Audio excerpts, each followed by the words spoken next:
La economía popular, el gran activo del país, es un título que lo pensé muchísimo después de analizar muchas cifras y analizar lo que es la economía popular. Ustedes se preguntarán primero qué se entiende por economía popular y van a oír muchas definiciones. Cada país latinoamericano tiene una definición distinta, la OIT tiene una definición diferente, pero podríamos decir que la economía popular es la economía de las personas que trabajan de manera autónoma, independiente. Nosotros llamamos en Colombia informal, es un término que a mí poco me gusta, pero es como le llamamos nosotros. Otros, la OIT dice que son la economía de aquellas personas que no tienen cabida, digamos, en la economía formal, que no tienen oportunidades. Yo difiero mucho de esa apreciación de la OIT, porque la economía informal de Colombia, nosotros el 65% de los que llamamos informales quieren seguir siendo informales, así tengan oportunidades en el sector, digamos, formal de la economía. Entonces, esa definición son un poco sesgadas, pero realmente es esa economía que nosotros ya lo llamamos de alguna manera informal y que también inician con los negocios y en Colombia son negocios que poco a poco van creciendo y se componen de 1 a 3 personas. Hay otros países y vamos a ver, seguramente aquí en Colombia tendremos que hacer un cambio sobre ese tema y será de 1 a 5 personas. Pero bueno, vamos a ver cómo podemos transformar el país a través de la economía, de la economía popular. Vamos a ver qué pasó acá. Se quedó la... Bueno, ya ahora están viendo. Bueno, primero tenemos que decirle, hablar lo siguiente. Nosotros vivimos en un mundo de mucha riqueza. Dios nos dio un mundo que tiene mucha riqueza y mucha inteligencia. Eh, las cifras así lo demuestran, la riqueza que tiene el mundo. Aquí tenemos, por ejemplo, el Producto Interno Bruto del mundo. Es de 102 trillones de dólares. Es un Producto Interno Bruto muy grande. Solamente la producción, ahí no estamos hablando de los activos que tiene el mundo. Estados Unidos es el país por Producto Interno Bruto más grande del mundo. Tiene 24.7 trillones, China tiene 18 puntos. Ahí tenemos a Colombia, 319.000 billones de dólares. Eso está, si lo ajustáramos al tipo de cambio de hoy, tendríamos que el Producto Interno Bruto colombiano sería de 357.000 billones de dólares. Aquí aparece 319 porque se hizo cuando el cambio estaba en 4.900, más o menos a finales de diciembre. Estamos a 4.100, pues cambia muchísimo. Quiere decir que tenemos un Producto Interno Bruto muy parecido al de Chile, 352. Ahí tenemos, por ejemplo, un caso muy atípico que es el de Argentina. Aquí no aparece, pero tener un Producto Interno Bruto alrededor de 456.000 billones, pero todo depende del tipo de cambio que los argentinos coloquen, porque tienen 15 tipos de cambio. Al final del año pasado estaban en 165 pesos, ahora están casi en 400 y hay cambios hasta de 1.000. Entonces, el Producto Interno Bruto también cambia muchísimo dependiendo de la política monetaria que se tenga. Pero ese es el producto que tenemos nosotros. El mundo es un país tan rico, es un mundo tan rico que si calculáramos el Producto Interno, el ingreso per cápita, hoy, en la proyección del cierre del mundo, de acuerdo con el Banco Mundial en el 2022, es de 13.125 dólares per cápita. Es un Producto Interno Bruto, es un ingreso per cápita muy alto. Si a eso le sumamos, eso es lo que se produce, pero no es tanto los activos. Es decir, con 13.125 dólares no habría pobreza en el mundo. Nadie sería pobre. Por supuesto, eso no existe porque hay una distribución del ingreso totalmente distinto, pero sería un Producto Interno Bruto alto. Eso indica la riqueza del mundo. Si fuera por la cantidad de activos, podríamos multiplicar el Producto Interno Bruto por más de 20 y darían todos los activos. Eso daría casi 2.000 trillones, seríamos todos millonarios. Eso indica la riqueza del mundo. Pero miremos ahora en Colombia. Colombia tiene un ingreso per cápita relativamente bajo. Ajustado al dólar de hoy sería 6.900 dólares, lo cual estaría muy por debajo, casi la mitad del promedio mundial del Producto Interno Bruto. Eh, Chile es tal vez de los países y 16.000 dólares y tiene en ingreso per cápita promedio, que es un ingreso per cápita ya bastante alto, y Uruguay lo tiene en 17.000. Pero resulta que el ingreso per cápita no lo dice todo. El ingreso per cápita confunde muchísimo porque está calculado en dólares, y entonces depende de cómo uno calcule el valor del dólar, la política que el país tenga sobre el manejo cambiario, etcétera. Y entonces hay un indicativo que es mucho más claro, mucho más importante, que es el ingreso per cápita por paridad de poder adquisitivo. El ingreso por cápita por paridad de poder adquisitivo es el verdadero indicativo que nos dice cuál es la riqueza individual de cada persona en promedio en los países. En dólares, digamos, internacionales, el mayor ingreso, aquí podemos ver el mayor ingreso per cápita, lo tiene Luxemburgo con 142.000 dólares, Singapur 127.000, etcétera. Estados Unidos 76.000. Colombia lo tenemos ya en 20.287 dólares. Pasamos de 6.500 a 20.000. Vamos a ver qué pasa, por qué ese cambio tan grande. Generalmente, cuando uno, ¿qué es el ingreso per cápita por paridad de poder adquisitivo? Simplemente, para tener un resumen, es si yo a cada uno de ustedes les doy 100 dólares, ¿usted qué compra con 100 dólares de productos básicos en Nueva York y qué compra con 100 dólares de productos básicos en Colombia? Por supuesto que en Colombia compraríamos, nos alcanza mucho más esos 100 dólares, mucho más nos alcanza esos 100 dólares. Y eso lo calcula tanto el Banco Mundial como el Fondo Monetario Internacional. Y por esa canasta, llamémoslo mundial. Muchos lo llaman también, hay unas formas rápidas de calcular lo que es el índice una hamburguesa McDonald's, pero digamos que ese es un índice muy ligero. Hay una metodología calculada por el Banco Mundial y el Fondo Monetario. Para el Banco Mundial son 20.000 dólares y para el Fondo Monetario el de alrededor de 19.000 dólares. Están muy cerca. O sea que nosotros entonces ya por índice de poder adquisitivo no estamos tan mal. Chile es el número uno en Latinoamérica, está en 30.000 dólares, estamos a 10.000 dólares de Chile. Uruguay es de 28.000, y ya podemos ver la Argentina, ya ahí no toma tanto el tipo de cambio, sino el poder adquisitivo. Por supuesto que Argentina tiene un ingreso per cápita mucho más grande que nosotros y estamos en 26.000. Pero importante es México, está muy parecido por poder adquisitivo que Colombia, en 21.000 dólares. China está en 21.000 dólares. Estos datos son fresquitos, son recientes, son de hace 4 meses, calculados por el Banco Mundial y por el Fondo Monetario Internacional. Entonces, ya empezamos a ver unas diferencias importantes en Colombia.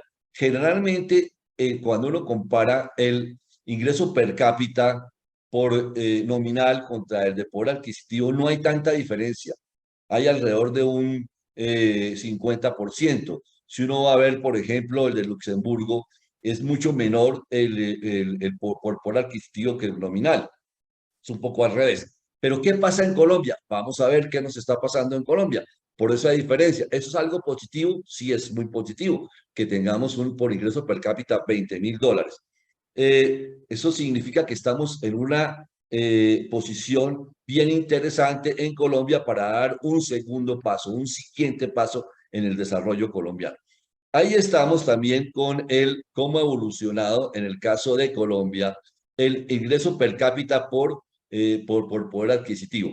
Vamos, esta curva de Colombia que calcula también el Banco Mundial, y vemos que desde el año 1990 al 2022 vemos esa curva tan acelerada, esa pendiente tan grande que tenemos, y especialmente en los 2 últimos años, como por poder adquisitivo Colombia ha mejorado ostensiblemente por poder adquisitivo. Ese es el ingreso per cápita, vuelvo e insisto, por poder adquisitivo o sea, es decir, promedio en Colombia. Sin embargo, quedémonos ahí en un momento con esa cifra y veamos otro índice muy importante en Colombia, que es el índice digamos, de Gini, el indicador de Gini.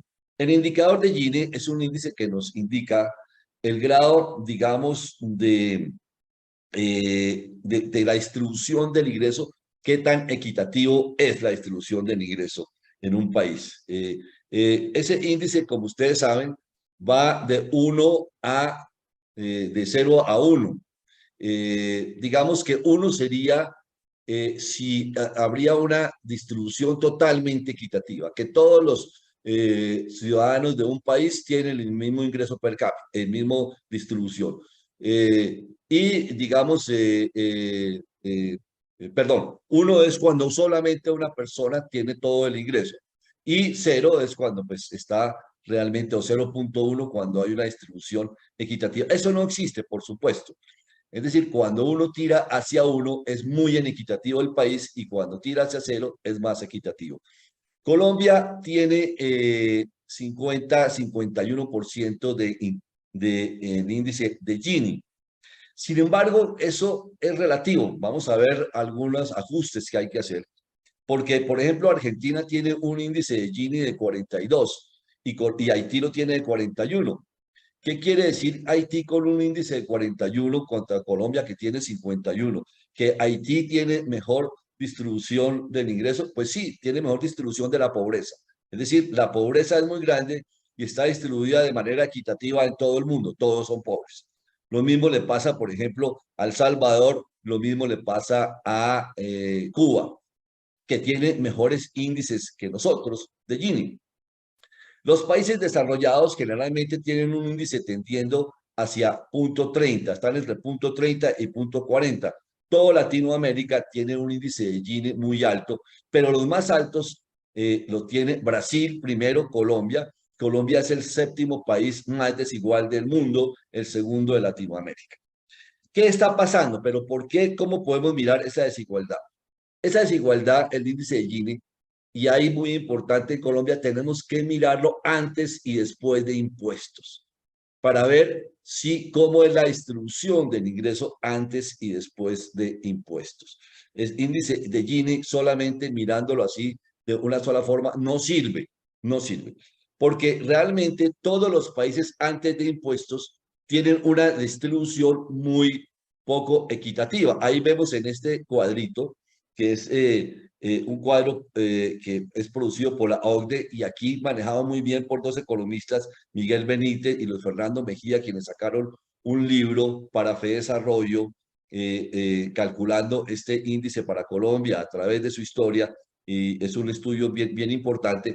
Pero aquí vemos en la parte donde están las flechitas, son los índices de Gini de los países antes de impuestos, antes de impuestos. Ahí vemos, por ejemplo, que Irlanda tiene un índice muy parecido antes de impuestos al de Colombia. Tiene un índice muy parecido al de impuestos antes de Colombia. Eh, eh, Más o menos está en punto 52 y punto 55. Y todos los países que en general lo tienen por encima de punto 35. Todos los países tienen un índice de Gini desigual antes de impuestos. Pero después de impuestos, que ya son las bolitas azules, ya vemos que se distribuye mejor. Entonces, es el Estado quien hace una distribución más igualitaria. ¿Cómo? Pues teniendo ingresos y distribuyéndolos bien. Curiosamente, Colombia, después y antes de impuestos, casi tiene el mismo índice de Gini. Estos economistas, Benítez y Luis Fernando, ajustaron esto porque este cuadro es del 2017. Y ya lo ajustaron para el año pasado y se dieron cuenta que el índice de Gini de Colombia antes de impuestos es de 0,55 y después de impuestos es 0,51. Es decir, solamente disminuye 4, cuando en el mundo entero ese índice puede estar disminuyendo, como es el caso de Irlanda, que baja de 0,55 a casi 0,25. Es decir, el Estado hace una muy buena distribución de ingresos. Entonces, ese es el primer cuestionamiento que tenemos nosotros. ¿Qué nos está pasando a nosotros? Porque nosotros tenemos cosas buenas que hemos hecho para que tengamos una distribución tan precaria de el ingreso por parte del Estado. Algo está fallando, no solamente en la distribución, sino que en el concepto de nuestra economía. Miremos que de todas formas el Estado hace cosas buenas, distribuye, pero hay 3.5 millones de hogares que reciben subsidios sin ser considerados pobres o vulnerables. Es el primer punto que tenemos. Distribuimos bien, distribuimos subsidios, pero no a quienes lo necesitan. Y hay varias razones. Primero, porque gran parte de esto se distribuyen por parte de los alcaldes y lo hacen de una manera política. Y en segundo lugar, porque los ciudadanos hacen trampa y hay en las listas que hay de vulnerabilidad o las listas de pobres, pues no coinciden, ya hay muchas. Y si uno va a ver, le ha tocado a Planeación Nacional que mirar cómo unifica esas listas que tenemos nosotros. Nosotros, el país, más o menos en subsidios totales, da alrededor del 34% de su presupuesto. Y eso equivale alrededor de entre el 9 y el 10% del Producto Interno Bruto. ¿Cuánto distribuimos en Colombia de subsidios? Alrededor de 140 billones de pesos. Es una distribución de subsidios importante. Eso incluye, por supuesto, el subsidio que se paga a las pensiones y que se paga a muy pocas personas. Entonces tenemos 140 billones. Nosotros tenemos una focalización interesante como concepto de a quién le debemos, pero no cómo lo hacemos.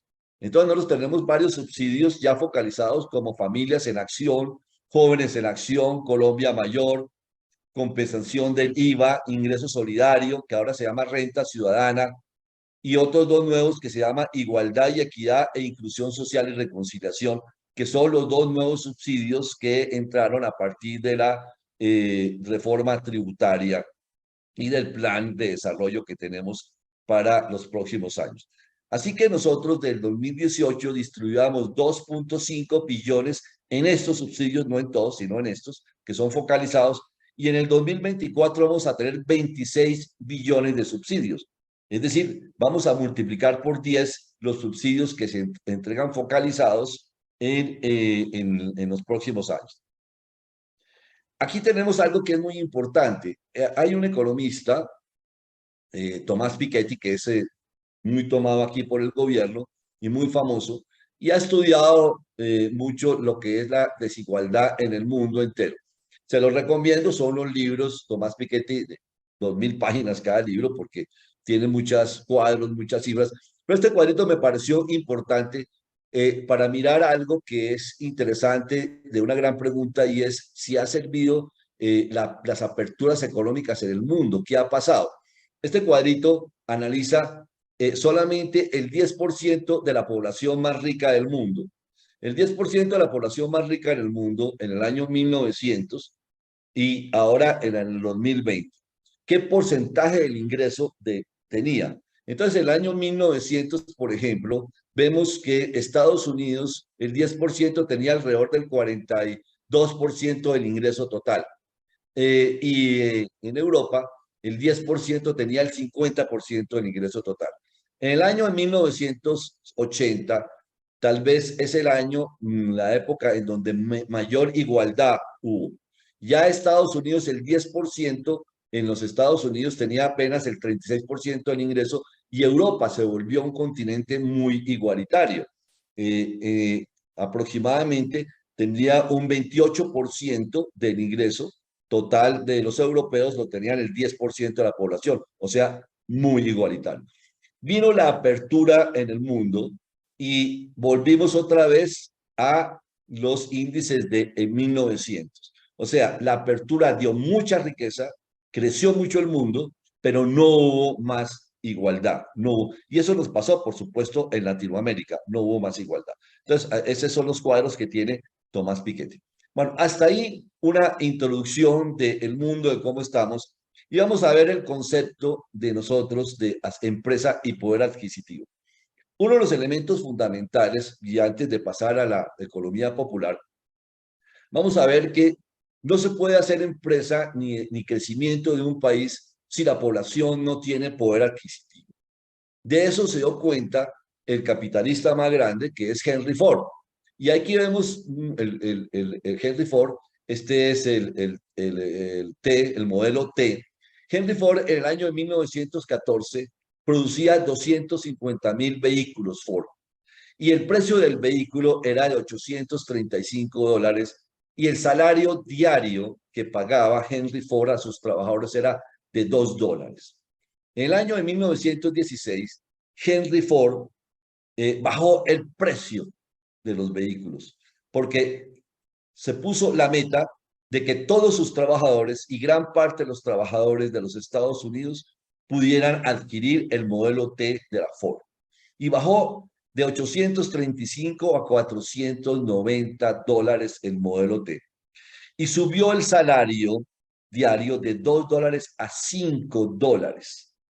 Entonces, imagínense que bajó el precio casi el 65% y más que duplicó el salario. ¿Qué pasó en el año de 1921? O sea, 7 años después, que dejó el vehículo a los mismos $490 y subió las ventas a $1.000, a $1.000, pero a 1.000.000, perdón, de dólares las ventas del vehículo. Entonces, podemos ver ahí con toda claridad cómo aumentando el poder adquisitivo de las personas, aumentó de una manera ostensible las ventas. No obstante, introdujo el concepto de la línea de ensamble, que es un concepto bien importante porque mejoró ostensiblemente la productividad. Entonces nosotros vemos claramente que uno puede subir los salarios para mejorar el poder adquisitivo de los empresarios siempre y cuando se mejore la productividad. Nosotros ahora tenemos aquí un tema que es bien importante, que es ahora vamos a ver el Producto Interno Bruto colombiano, el Producto Interno Bruto colombiano, ya por el lado de la demanda. Esto es bien importante, estas cifras de nosotros, porque vamos a ver lo siguiente. El Producto Interno Bruto colombiano por el lado de la demanda, de la demanda, el año pasado fue de 1.463 billones de pesos, 1.463. De esos 1.463, 1.050 billones, es decir, el 72% es consumo de hogares, el 14% consumo del gobierno, formación de capital es el 22%, 319.000. ¿Qué es eso de la formación de capital? Es lo que no consumimos porque lo ahorramos o las máquinas que los empresarios compramos, los activos, etcétera. Es la formación de capital. Y las exportaciones fueron 299 billones e importamos 411. Es decir, el comercio exterior nos quita al Producto Interno Bruto en el neto. Así las cosas, vemos que el consumo de hogares es el motor fundamental de la economía colombiana, del Producto Interno Bruto. Es decir, que si usted fuera un ministro de Hacienda, lo primero que pensaría es que hay que impulsar el consumo de hogares. Por tanto, los impuestos, el IVA, por ejemplo, es regresivo con relación al consumo, porque todo lo que nosotros consumimos se convierte en producción. Entonces hay que darle poder adquisitivo. ¿Quiénes consumen en Colombia? ¿Quiénes son los que consumen en Colombia? Los hogares 1, 2, 3 y 4, de estratos 1, 2, 3 y 4, donde tenemos más del 80% de la población. Ahí es muy importante, el 80% de la población es el consumo de hogar. Nosotros, el consumo de hogares el año pasado subió el 10.8%, una cifra muy importante, y la formación bruta de capital subió el 20%, el 20%.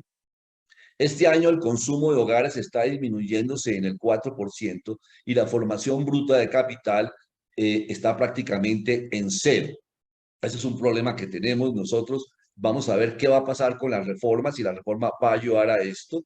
No lo creo, no lo creo. Ya sabíamos nosotros que si le pegábamos al consumo de hogares íbamos a tener un problema grave y pues hay que decirle al ministro que falló un poco en eso al haber colocado impuestos de IVA a ciertos productos de la canasta familiar. Pero bueno, ese es otro tema que ya más adelante podremos mirar. Nosotros, en el año, este me pareció muy importante este cuadro de apoyo al empleo formal, digamos, en la época de la pandemia. Nosotros ayudamos a rescatar 4.150 millones, rescató el gobierno de empleos y dio 6.840.000 pesos en subsidios otorgados. ¿Qué pasó? Esos subsidios otorgados se otorgaron a la microempresa 864.000 millones, así a la pequeña 1.400.000.000, 893, a la grande 2.301. ¿Qué pasó con esos subsidios? Ayudaron a mantener el empleo correcto, a crecer el empleo, sí, pero no fueron otorgados suficientemente a lo que son la economía popular, no llegaron suficientemente, digamos, a la economía, digamos, de esas personas que tienen un empleo, dos empleos, tres empleos que generan, que son la economía popular. Y por eso, aun cuando crecimos nosotros, aun cuando nos ayudó a conservar el empleo, casi hay un estallido social. Uno se preguntará por qué ese estallido social hubo. Ese estallido social fue por eso, porque no llegaban los subsidios a, a la economía popular, no llegó.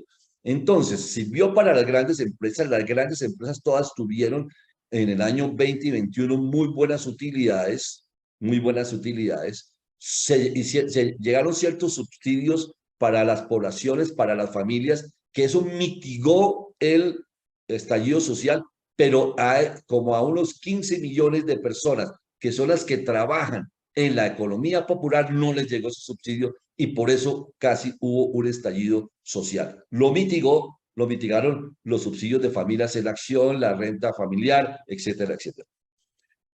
Cuando uno mira a la producción, el consumo, que es el consumo de hogares, tiene que ver quién produce. ¿Quiénes son los que producen en Colombia? Colombia es un país de empresarios. Es el país que tiene mayor en Latinoamérica empresas per cápita en toda Latinoamérica y de las primeras del mundo. Pero uno dice, son empresas pequeñitas. Sí, nosotros tenemos 5.704.000 empresas de acuerdo con las cifras del DANE. 1.806.000 son actividades unipersonales, profesionales, el 32%. Comercio, que también son actividades de una a tres personas, el 20%, así sucesivamente tenemos. Entonces, lo primero que tenemos que decir es que somos un país de empresarios. Está en nuestro ADN el emprendimiento, el emprendimiento.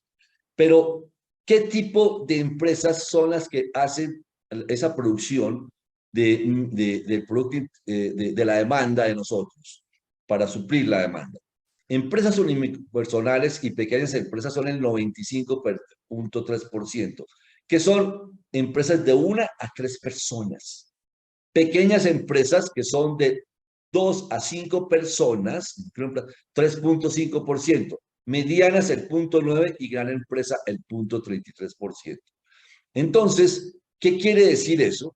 Que nuestro ADN está conformado por consumo de hogares, ADN económico, por consumo de hogares que consumen el 72%, contribuye al Producto Interno Bruto con su consumo al 72%, y el 98%, 98,5% lo producen pequeñas y medianas empresas.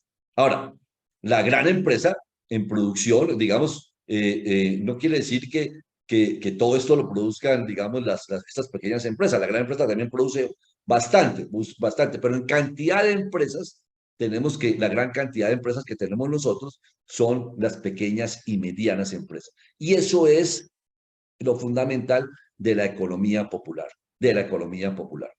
Miremos el empleo. La población ocupada en Colombia es de 21.492.000 personas, datos a enero del 2023. Ahora ha cambiado, ha subido un poco, pero son 21.000. De esos 21 millones, perdón, 492 millones de personas, 12 millones son población informal. Son población que está ocupada, pero no en empleos formales. Son empleos informales, informales. Es decir, tenemos el 55.8% de la población ocupada son empleos informales, son empleos informales.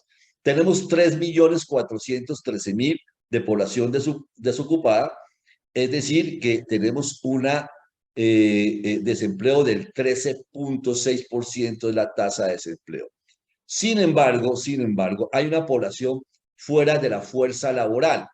Son los estudiantes, amas de casa, pero muchas personas que están en la fuerza que pueden estar ocupadas y que están desocupadas, o que tienen unos trabajos que no están registrados dentro de la población ocupada. Esos son 14.387.000 personas que tenemos nosotros. ¿Qué significa todo esto? Eso son el 45%. O sea, fuera de la fuerza laboral tenemos 45% y la población informal tenemos 12 millones de habitantes. Es decir, que nosotros el empleo formal de la gran empresa, la gran industria, las empresas medianas, generan en 9.5 millones de empleos. 9.5 millones de empleos. Así las cosas, Acopi dio unos datos en la prensa ayer muy importantes, Rosmel y Quintero. Ellos tienen unas cifras muy parecidas, pero Acopi es un gremio muy serio en sus cifras, muy juicioso. Y ellos hablan de que son 13 millones de personas en la informalidad. Nosotros estamos hablando de 12 millones. Acopi habla de 13 millones según las cuentas. Y de esos 13 millones, 6 millones son de economía popular, es decir, 2.3 empleos en promedio, lo llaman ellos economía popular. Y 7 millones lo llaman ellos de microempresas, o sea que son empresas que tienen entre 3 y 5 personas trabajando, trabajando. Calcular cuántas personas están en la economía popular y cuánto produce la economía popular no es un tema fácil. Se está haciendo por parte de el gobierno, ya vamos a hablar un poco más adelante de eso. Pero digamos de las personas que están inactivas, que son 16 millones para el gobierno, esto era en el año 2020, ahora estamos hablando de alrededor de al diciembre 31 del 2023, perdón, del 2022, eran alrededor de 15 millones. Pero para esto que tenemos, que son las últimas cifras que tiene el DANE con este cuadrito, tenemos que era jefe de hogares 3.800.000, parejas de los esposos 3.800.000, y nietos 5.800.000, etcétera, pero había 16.278. De esos 16.278, se cree que 8.645.000 personas pues no están realmente inactivas, tienen trabajos.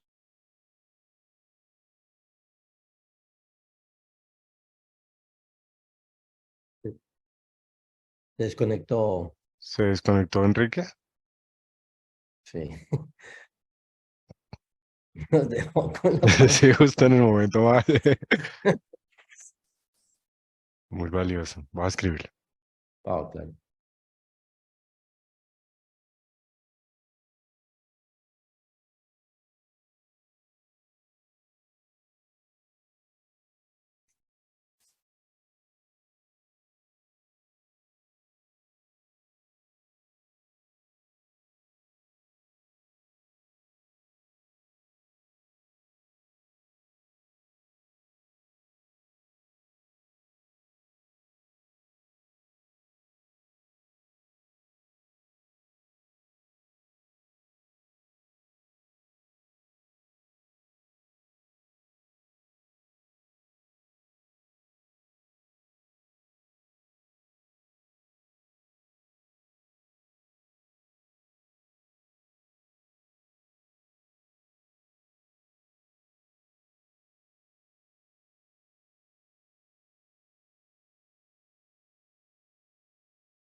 Se fue la luz donde Enrique ya está volviéndose a conectar. Pues, pedimos disculpas. Pero conste que no es aquí en Barranquilla porque aquí no se ha ido la luz. Así que echen culpa a otras regiones.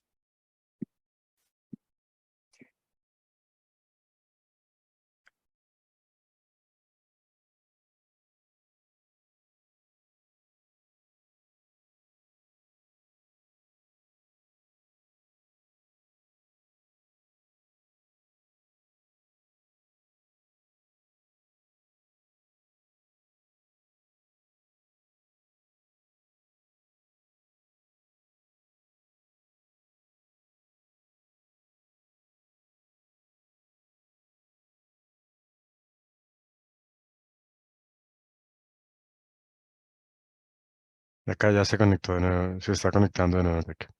Ya está entrando.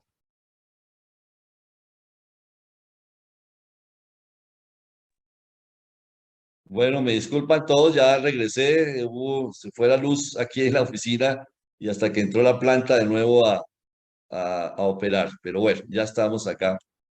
Me dicen ustedes si ya están viendo la presentación de nuevo. Sí, Ok, gracias. Bueno, estábamos hablando de que una de las tareas importantes es poder calcular cuántas personas están involucradas dentro de la actividad de la economía popular. No es fácil este cálculo. El DANE está calculándolo. El gobierno le dio plazo para noviembre de presentar sus cifras, pero en el entretanto hemos hecho unos cálculos nosotros de cuántas personas están en la economía popular. Estas cifras las irá a, a revisar o las cifras a presentar de manera oficial el DANE, porque hay que ver si el DANE va a incluir dentro de la economía popular las empresas que tienen de 3 a 5 personas o no. De todas maneras, tenemos lo siguiente: población de economía popular dentro de la informalidad. Hay 6 millones según digamos, la pequeña y mediana empresa, según los MERI. Población economía popular dentro de la población en economía inactiva, según el gobierno, 8.645.000. Es decir, que la población económicamente de economía popular puede ser de unos 14.685.000 personas, alrededor de 15 millones. Y si le sumáramos, que no sabemos si lo hará el gobierno, la microempresa, que es entre 3 y 5 trabajadores, daría 7 millones, para un total de 21.685.000 personas en Colombia que estarían en la economía popular. Contra 9,5 millones que tenemos nosotros de personas que estarían en la economía formal. Entonces, claro que ahí es donde me imagino que esas son las declaraciones de la ministra, en donde dice que la economía formal no puede sentirse la última Coca-Cola del desierto. Esas declaraciones, digamos, ni las declaraciones de la economía formal ni la de la ministra son correctas, son buenas, ninguno de los dos. Porque eso es como decir qué es mejor, la pierna izquierda o la derecha, el cerebro o el corazón. Es decir, en una economía las dos se necesitan. La economía grande, la economía formal, necesita, por supuesto, el poder adquisitivo de los colombianos. Necesita los hogares 1, 2, 3, 4 para producir, para que ellos son los que le producen.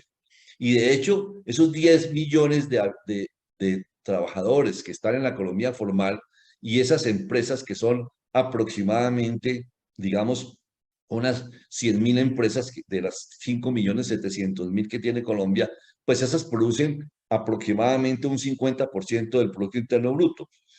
Se cree que la economía informal, esta que estamos hablando, esta de estos 14 millones de personas, estaría produciendo alrededor del 35% del Producto Interno Bruto. Si le sumáramos esos 7 millones de personas que están en empresas entre 3 y 5 trabajadores, pues seguramente estaríamos que se igualarían las cargas, producirían alrededor de 50% también del Producto Interno Bruto. Como les cuento, esto no lo sabemos. Dentro del Plan de Desarrollo se aprobó la creación del Sistema de Información Estadístico para la Economía Popular, se llama CIEP, y lo debe implementar el DANE. El gobierno le dijo al DANE, calcúleme esto y entrégame los datos en noviembre de este año. Entonces vamos a esperar qué va a decir el DANE, cómo lo va a calcular, a quienes incluye en la economía popular, a quienes no va a incluir en la economía popular. Por otra parte, tenemos que Colombia es un país de emprendedores, de empresarios. El año pasado se registraron 310.000 empresas en Colombia. 310.000 empresas. Se liquidan otras tantas, pero eso habla mucho del emprendimiento colombiano. Entonces, si nosotros queremos mirar la economía colombiana, tenemos que llegar a ciertas conclusiones importantes que desafortunadamente no las hemos mirado con esa lupa que se necesita mirar. Lo primero es que, digamos, las grandes conclusiones. La economía popular, la unipersonal y la microempresarial son parte fundamental de nuestro ADN económico.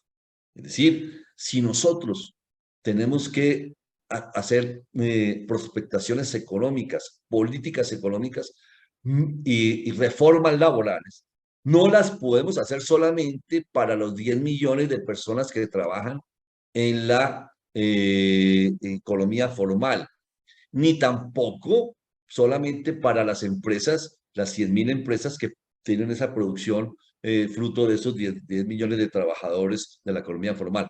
Tenemos entre 15 y 22 millones de trabajadores de la economía informal, dependiendo de lo que nos vaya a decir el DANE en los próximos meses. Entonces, de todas maneras, son parte fundamental del ADN económico. Mejorar la economía parte de entender que la economía popular es nuestro más grande activo. Si vemos la economía popular, que es también una mala, digamos, visión de la economía, verla como la de los vendedores ambulantes o de las personas que no tienen empleo y tienen el rebusque porque están pidiendo en los semáforos o vendiendo cositas en las calles, ese es un gran error. Eso es un gran error. O también si lo vemos también como, digamos, la economía de los conocimientos ancestrales, cosas. No, no podemos volverla como de nichos o de conceptos solamente ideológicos para defender una u otra ideología. Tenemos que entender que es nuestro principal activo, uno de los activos, y que ese activo no lo podemos poner ni ideologías, ni de izquierda, ni de derecha, ni le podemos, lo tenemos que saber administrar, saber gerenciar, tanto por parte del gobierno como por parte de nosotros los empresarios. Eso no es una actividad que le corresponda solamente al gobierno. Por parte de los empresarios, para formalizar empleo, sí, pero no necesariamente. Pero sí para poder pensar en que hay que mejorarles el poder adquisitivo a esa economía y darles productos más económicos. A lo mejor sacrificar margen para poder dar productos a toda esa economía popular y que puedan crecer la economía y también nuestras empresas. Se hizo hace un mes una encuesta muy interesante que hizo el gremio de aliadas.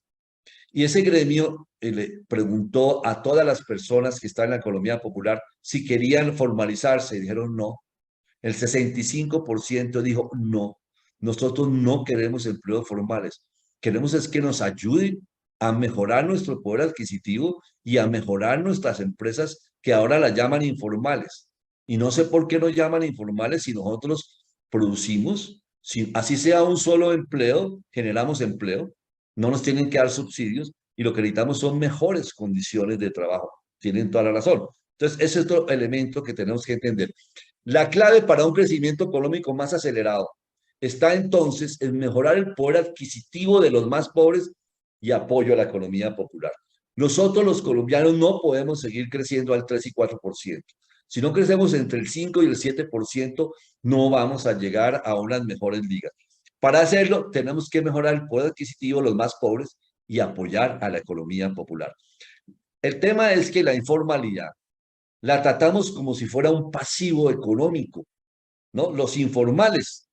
A mí por eso no me gusta, eso lo manejaron en España muy bien y lo llaman los autónomos, mucho más decente, creo yo, por lo menos. Lo mismo los independientes. Nosotros lo llamamos los informales. Entonces la informalidad la tratamos como si fuera un pasivo económico y para regularla le damos tratamiento y exigencias de empresas corporativas, que eso es un error. Uno no puede a estas personas que son informales tratarlas como empresas corporativas. De hecho, ¿cómo alguien quiere formalizarse? Si de entrada le decimos usted tiene que registrarse en la Cámara de Comercio y en la Cámara de Comercio cada año a estas personas que se van a formalizar le cobran por el registro mercantil 1,5 millones, 2 millones de pesos.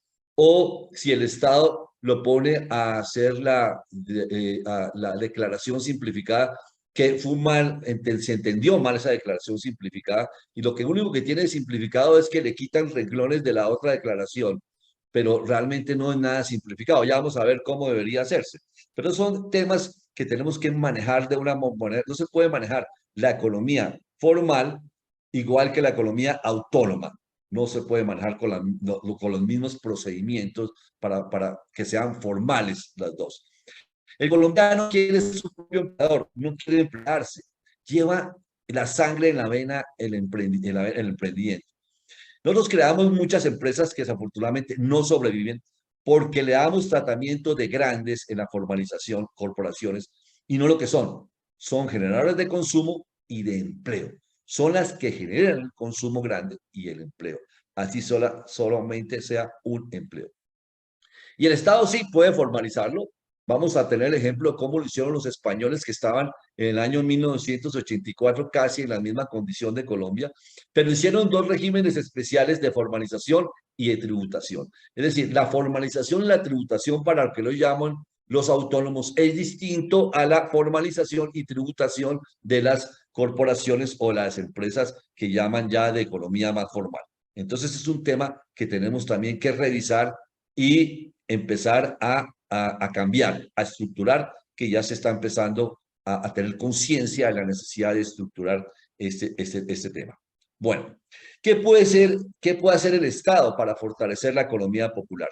Ese es parte del tema de esta charla. Después vemos qué pueden hacer los empresarios. Esa es otra charla que espero que podamos dar más adelante, qué puedan hacer los empresarios.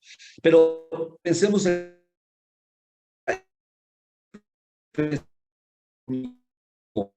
una liga, así estadio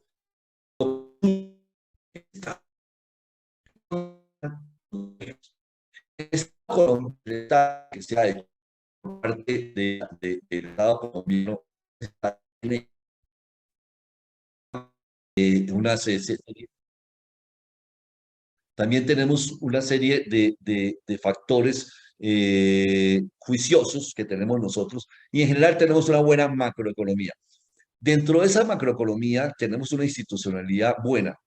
Esa institucionalidad, una cosa es la institucionalidad y otra cosa son las personas que manejan la institucionalidad. Nosotros, creo yo, hemos sido un poco injustos con los congresos colombianos. Los congresos colombianos han hecho una labor buena para crear una institucionalidad buena de la macroeconomía del país. No lo hemos agradecido suficientemente y creo que es hora de agradecer lo que los congresos han hecho. Por más que creamos que hay corrupción, sí la hay, pero en esencia han creado un buen estadio. Lo que pasa es que ese estadio necesita ligas para que se hagan buenos partidos. Y las dos ligas más importantes, y esas ligas se llaman la microeconomía. Las dos grandes ligas son la Liga de los Municipios, que manejan el desarrollo territorial, y la Liga de las Empresas, que es manejar el desarrollo sectorial.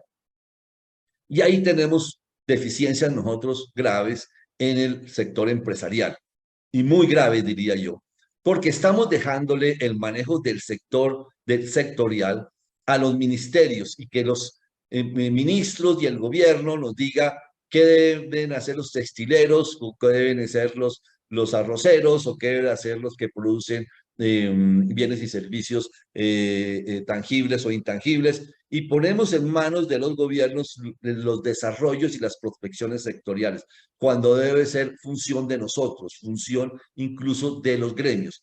Ahí ya miraremos más adelante qué va a pasar, pero son cosas que tenemos que mejorar. No estamos manejando bien la microeconomía. Y entonces nos pasa como cuando hay un partido, cuando hay ligas de fútbol. Podemos tener el mejor estadio, pero si las ligas no están trabajando bien, pues no tenemos un buen espectáculo. ¿Y qué ligas están trabajando de manera deficiente? La liga de los municipios, y no tan eficientemente la liga de los gremios de la producción en Colombia. Porque los gremios se nos han vuelto unos gremios para proteger ciertos sectores, para proteger ciertas condiciones, pero no hay quienes prospecten los sectores económicos. Los sectores de las economías han sido todos desarrollados por los empresarios, no han sido desarrollados por los gobiernos, y son los que desarrollan los puertos, las carreteras, las capacitaciones, las universidades de empresarios. Ahí nos falta mucho, mucho por hacer. Por eso tenemos esas deficiencias tan importantes nosotros en el crecimiento de las empresas, porque ya miraremos más adelante ese tema. No es de esta conferencia. Enrique, son las 8, entonces que usualmente Entonces voy a conversamos cerrar en 5 minutos, si Dale. quieres, 5 minutos para cerrar. En los municipios hay algo que es bien importante acá, y es en la parte de los municipios. ProPacífico, en una conferencia que dictó la semana pasada, miró los cumplimientos de Índice de Desarrollo Sostenible Municipal en Colombia, y nosotros vemos que de acuerdo con la ODS, los 17 factores que tiene la ODS, y tenemos solamente 4 de los 1.122 municipios, 4 municipios sobresalientes. 613 más o menos estamos en la parte media, y la parte baja y crítica tenemos muchos municipios. De esa parte del desarrollo de los municipios, tenemos que los más afectados son los municipios rurales. Los municipios rurales son digamos, donde tenemos más poco desarrollo, no tanto como los municipios digamos, aquí está, como los municipios que son no rurales.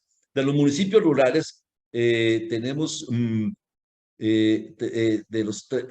total de los municipios rurales, tenemos 238 que están en una situación crítica. Eso es para que lo podamos mirar. ¿Esto qué nos indica, estos cuadritos? Simplemente que hay una deficiencia muy grande en unos municipios que hacen las cosas muy bien y otros que hacen las cosas muy mal. Y no es solamente por recursos, es por un tema de administración municipal, que tenemos un problema ahí en la administración municipal. Un tema importantísimo para cerrar, porque ya miraremos, es el sistema de tributación y de formalización de la economía popular. El tema que tenemos no sirve para desarrollar la economía popular, para la estabilidad, el sistema tributario que tenemos. Nosotros hemos propuesto el sistema modular que tienen en España. En España, esa tributación modular la colocó el Estado para la economía que ellos llaman de los autónomos. Son esa economía popular que factura hasta 250.000 euros al año. Y el Estado le dijo a las personas, primero vamos a creer en el ciudadano y generarle confianza. España tomó todas esas personas que están en la economía popular, que están generando trabajo, y dijo, les vamos a creer, no les vamos a perseguir, vamos a creer lo que usted factura. Si usted factura, supongamos, 100 millones de pesos, en pesos colombianos, le creemos. No necesita presentar ningún formulario, nada, y usted va a estar dentro del módulo de los que, si son tenderos, facturan 100 millones de pesos. Tienen muchos módulos. Y le vamos a creer, y le vamos a generar confianza. No lo vamos a perseguir, no lo vamos a acosar. Usted es un contribuyente primerizo, le vamos a ayudar y le vamos a facilitar el ingreso al sistema tributario.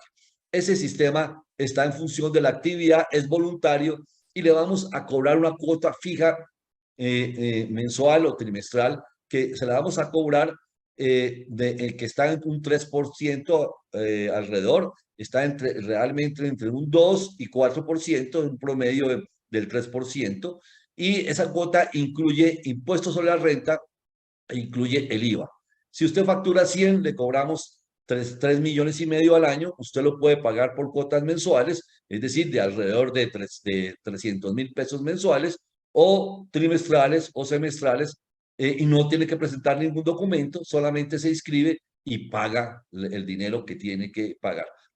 Así le facilitamos, no lo vamos a perseguir.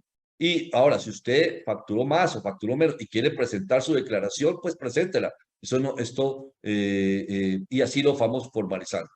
Pues, ¿qué ha pasado con eso? Con esa tributación modular. No es la misma simplificada que tenemos nosotros, que hay que presentar IVA, retefuentes, reteica, etcétera. Para un pequeño y mediano, pues le quita toda su dinamismo y lo tiene que gastar en lo que no necesita gastarlo, que son en cuestiones administrativas. Esto se lo simplifica el gobierno. ¿Y qué pasó? Mire que en España estábamos en el año 84 casi lo mismo que en Colombia, que casi el 50% era de una economía informal. Hoy por hoy, los cotizantes a la seguridad social en España son el 92%, mientras que en Colombia somos el 50%.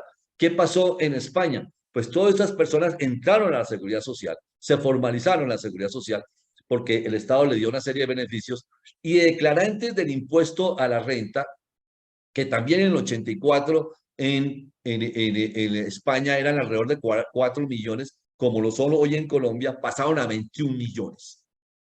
Entonces, no solamente el Estado los formalizó, les ayudó, sino que la tributación en España se aumentó de manera ostensible, porque pensaron en que esa economía popular era también un gran activo de ellos.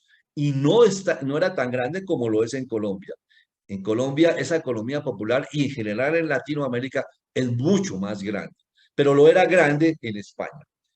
Vamos a terminar acá por efectos del tiempo, porque también los españoles hicieron otras cosas adicionales, como en la parte de la innovación, cómo le ayudan a las empresas a innovar, en la parte de facilitar el manejo con los ERP, con los sistemas contables a las empresas, que también son sistemas que en Colombia la administración de una compañía ya mediana, microempresa, puede costar el 9, el 10%, en España no pasa del 2%, pero es por un sistema contable y operacional que ya lo veremos más adelante, y también con las sociedades agrícolas de transformación en el sector agrícola, que copiaron de alguna forma la experiencia de la Federación Nacional de Cafeteros, pero lo volvieron un tipo de sociedad, un tipo jurídico de sociedad que la llaman las sociedades agrícolas de transformación.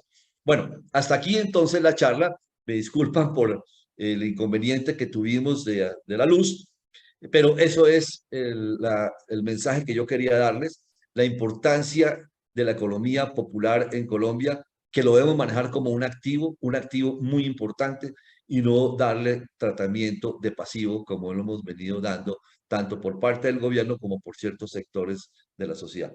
Muchas gracias y quedo pendiente de cualquiera de las preguntas que me quieran hacer.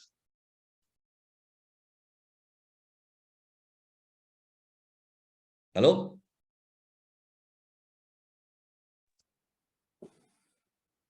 ¿Aló? Y te escuchamos. Te escuchamos, te escuchamos. Bueno, no sé si hay alguna pregunta.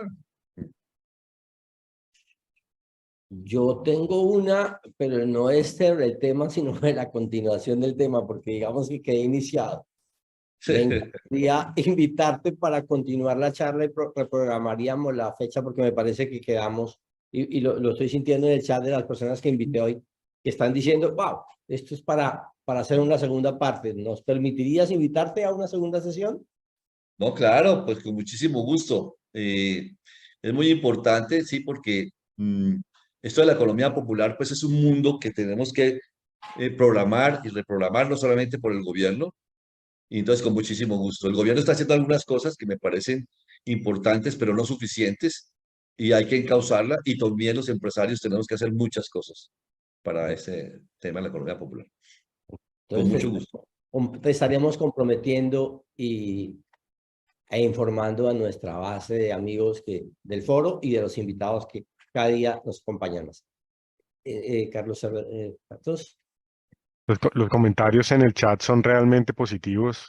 Enrique, muchas gracias. Una visión de un empresario de un tema que realmente no estamos viendo, pues te agradezco. Te expreso también el agradecimiento de Gustavo, que estaba hoy en Ecuador, pero me pidió que te diera el agradecimiento y a todos los presentes. En verdad ha sido una sesión realmente valiosa. Ok, bueno, perfecto. Muchas gracias a todos ustedes y bueno, estaré pendiente de cuando se haga la nueva conferencia, la nueva charla, llamémosla así, más que conferencia, una charla, porque yo creo que estos son temas más para que compartamos, discutamos entre nosotros y porque todos somos empresarios y la visión de todos es muy importante, no es yo digo, charlas más que conferencias, ¿no? Como la tienen ustedes previsto además.